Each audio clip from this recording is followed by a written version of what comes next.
Bonjour et bienvenue sur la chaîne du whisky pour ce podcast numéro 2. Du côté des news et des sorties, on va beaucoup se promener aujourd'hui, notamment en France, c'est-à-dire en Alsace, en Bretagne, mais aussi du côté d'Albi. Et on s'évadera également en Écosse et en Irlande. Du côté de notre dossier, nous évoquerons le profil des amateurs de whisky. Et pour la dégustation, direction Chicago avec le Koval Millet, sans oublier le Whiskquiz. Fin janvier, la Bretagne et l'Alsace ont décroché une indication géographique protégée pour leur whisky. Ce label européen impose un cahier des charges précis. Il est à noter que le cahier des charges pour le whisky alsacien est beaucoup plus contraignant que le cahier des charges breton. Grâce à cet IGP, les whiskys produits dans ces deux régions vont pouvoir inscrire whisky breton et whisky alsacien sur leurs bouteilles, ce qui allait être impossible dans les mois à venir à cause d'une réglementation européenne. Le whisky alsacien, par exemple, ne pourra pas être coloré au caramel, et il n'utilisera que de l'orge maltée. Alors qu'en Bretagne, on pourra utiliser toutes sortes de céréales, donc faire du blend, et mettre des colorants par exemple. Du coup, en Bretagne notamment, quelques grandes voix viennent s'élever contre cette directive, pas assez restrictive à leurs yeux. Autant chez Varangem, qui est le plus gros producteur français, on est content. Chez Edou, qui fait du whisky avec du sarrasin, on est content aussi.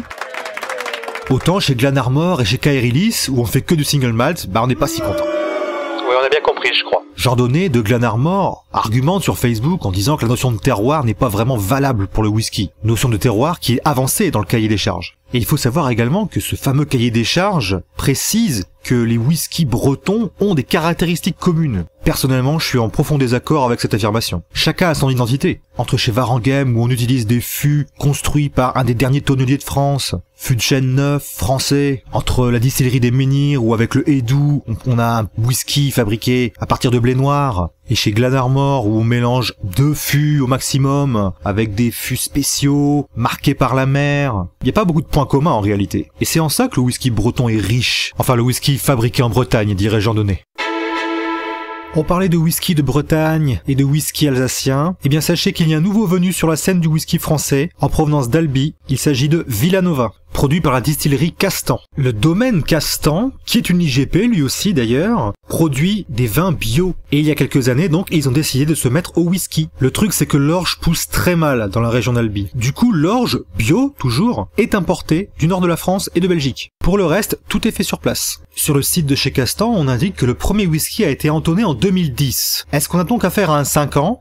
Au maximum. Il s'agit de single cask, 4 expressions au total sont prévues. Une seule est sortie pour l'instant, le Berby, et on attend également le Ghost, le Terochita et le Segala. Le Berby a subi 2 maturations, la première en fût neuf de chêne français, et la deuxième dans un fût de vin blanc de Gaillac. Pour le Ghost, c'est du chêne américain qui sera utilisé au lieu du chêne français. Le Terochita sera tourbé, quant au Segala, ce sera un whisky de seigle. Toujours au niveau des sorties, nous voici avec mes... Mais c'est quoi ce bruit là ?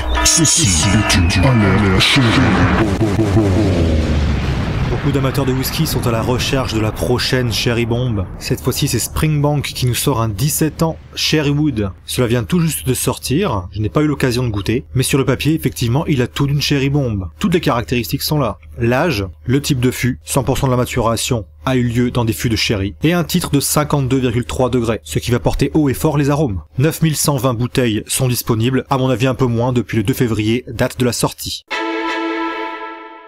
En parlant de sherry, la distillerie Middleton a sorti Redbreast Mano à lame. Mano c'est la main en espagnol, et lame c'est la main en gaélique. Main dans la main donc. Et pourquoi main dans la main donc ? Eh bien parce que il y a une collaboration qui dure depuis des années entre l'industrie du whisky d'une part et l'industrie du sherry d'autre part, qui effectivement main dans la main se transmettent les fûts. Ouais, c'est pas clair, mais vous avez compris. Un whisky 100% sherry issu de chez Middleton, c'est juste du jamais vu. Du moins depuis l'ouverture de la nouvelle distillerie. Donc on peut peut-être aussi s'attendre là aussi à une Sauf qu'à la différence de notre Springbank, on est à 46 degrés en alcool, et surtout il n'y a pas de mention d'âge sur ce Redbreast Mano à lame. Du coup, à quoi s'attendre ? Eh bien, si vous êtes les 2000 plus rapides à commander depuis le site, vous saurez. Mais au moment où vous écoutez ce podcast, peut-être que les spéculateurs se sont déjà tous rués dessus. Eh ouais.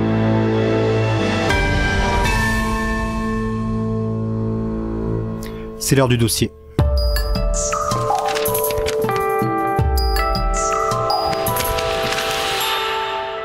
Il existe différents amateurs de whisky. Celui qui aime le whisky, mais surtout le coca. Un whisky coca, s'il vous plaît. Et un whisky coca. Celui qui vient d'apprendre la signification de On the Rocks et qui est très fier de le faire savoir. Tu prends quoi, un whisky? Ouais. Moi aussi, mais On the Rocks, hein. Moi, c'est On the Rocks. Un whisky On the Rocks, s'il vous plaît. On the Rocks. Le métalleux. Un Jack Daniels, s'il vous plaît. Voilà, monsieur. Non, merci, pas de verre. Et il y a les fans.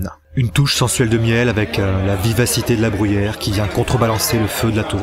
Excuse-moi, t'as pas vu mon échantillon d'urine? Beaucoup de rondeur. Parmi les fans, je distingue 4 niveaux d'expertise qui se traduisent par le niveau de détail dans les notes de dégustation. Niveau 4. Cendrée, quilna tourbe, camphre, asphalte, fumée huileuse. Niveau 3. Feu de cheminée, grosse tourbe, un peu médicinal peut-être. Niveau 2. Tourbé... Et niveau 1. Il est bon. Dans les niveaux 3 et 4, on trouve différents styles. Le poète.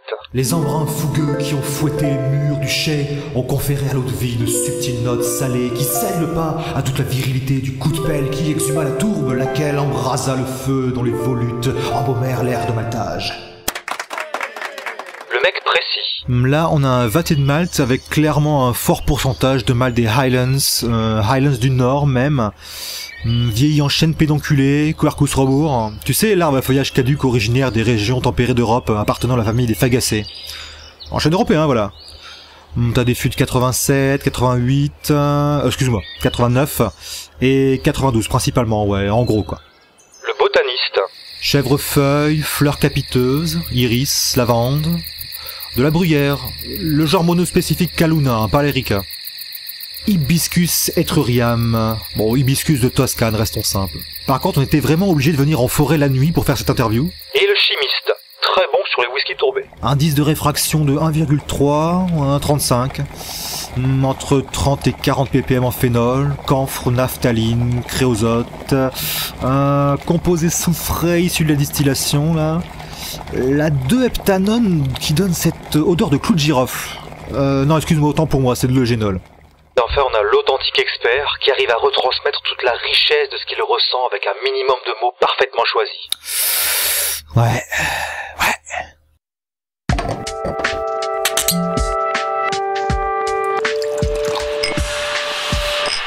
Aujourd'hui, nous partons pour les États-Unis avec la distillerie Koval. Koval a vu le jour en 2008 au cœur de Chicago. C'est le bébé de Robert et Sonat Birnecker, deux trentenaires, elle la présidente, lui le master distiller. Robert tient son savoir-faire de la famille de son grand-père, qui distillait à l'époque en Autriche. Alors Koval en yiddish veut dire mouton noir, mais pas forcément dans un sens négatif.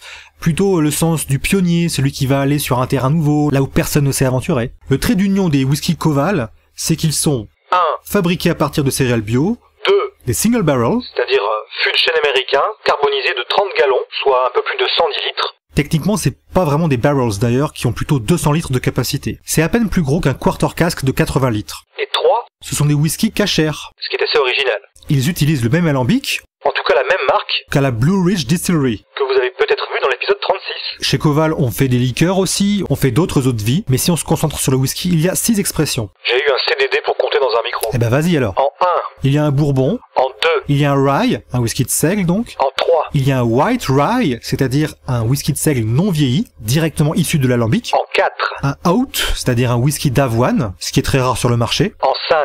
un four grain, c'est-à-dire un mélange de 4 céréales, à savoir l'avoine, l'orge maltais, le seigle et le blé. Et en 6. Et enfin, et c'est celui qui nous intéresse aujourd'hui, il y a un millet, c'est-à-dire un whisky fait à 100% à partir de millet. C'est le seul qui existe à ma connaissance. Et ça donne quoi la dégustation? Eh bien voici. Un premier nez très intense, ultra fruité, floral aussi. C'est comme mettre son nez au-dessus d'un flacon d'un parfum féminin. Des bonbons acidulés, très marqués par la pêche. Avec le temps, ces esters et ces aldéhydes s'étant un peu dissipés, on a de la vanille. Aucune note un peu solvatée qu'on peut retrouver dans un bourbon par exemple. La bouche est très légère, très fluide, dangereusement buvable. Rapport au faible degré d'alcool, 40 degrés. Et les arômes sont très cohérents avec ceux du nez, avec cette fraîcheur qu'on y retrouve. C'est comme déguster un cornet de boule avec glace à la vanille d'un côté et sorbet pêche de l'autre. Alors moi je pensais que les fûts neufs de chêne américain, en plus de la vanille que j'attendais, donnaient beaucoup d'épices. Et on les retrouve pas du tout ici, c'est surprenant. Est-ce donc que le millet est une céréale intrinsèquement douce? On n'a pas du tout le côté gras du maïs qu'on a avec le bourbon. C'est très fluide. Certains trouveront ça fluet peut-être. Les amateurs de single malt surtout. La finale est courte par contre. On trouve pas ce whisky en France, mais il est disponible sur quelques webshops européens européen pour une 40aine d'euros. J'aime beaucoup expérimenter personnellement, vous le savez, et je suis curieux de savoir si ce côté ultra fruité s'affirme dans un cocktail par exemple, ou si au contraire il va se faire dominer à l'inverse d'un rye qui lui va imposer son caractère épicé par exemple. Du coup j'ai testé une recette de cocktail que Koval propose sur son site. Il s'agit du Millet Ginger Rush. Inventé par Shem Bloom au Gold Bar à New York. J'ai transformé les quantités qui étaient exprimées en unités impériales par des unités du système international, des centilitres. Et c'est là que tu me demandes de compter les ingrédients, non? Non, laisse, je vais le faire tout seul. Alors ça donne 4 centilitres de Koval Millet, 1 centilitre de liqueur de gingembre. Bon, moi j'en ai pas, alors j'ai utilisé du sirop de gingembre. 1 centilitre et demi de jus de citron, et 1 centilitre de sirop d'érable. Et ça donne quoi la dégustation? Un cocktail très équilibré, de par le choix des ingrédients déjà, le côté acide du citron, le sucre présent dans le sirop de gingembre, les petites notes caramélisées du sirop d'érable. Le gingembre, qui est un arôme très puissant, n'écrase pas les fruits du Koval Millet. Tout ça s'associe très bien. Le fait qu'on ait remplacé la liqueur de gingembre par du sirop de gingembre est une bonne chose, comme ça la seule source d'alcool est le Koval Millet. Et effectivement, dans ce cocktail, ce n'est pas l'eau de vie qui est mise à l'honneur, mais par contre, ces saveurs se mélangent très bien avec les autres ingrédients. On a un côté fruité, pas facilement identifiable, mais quelque chose de très harmonieux et accessible. Oh, un petit rappel bien sûr, l'abus d'alcool est dangereux pour la santé, à consommer avec modération. Le Whiz-Quiz. Pour le Whiz-Quiz du premier podcast, il semble qu'on ait tapé un peu trop fort. Tu m'étonnes, il y a qu'une seule personne qui a proposé une réponse. Ouais, mais elle a trouvé, n'empêche. Cette fois-ci, je pense que c'est beaucoup plus accessible. Voici la question.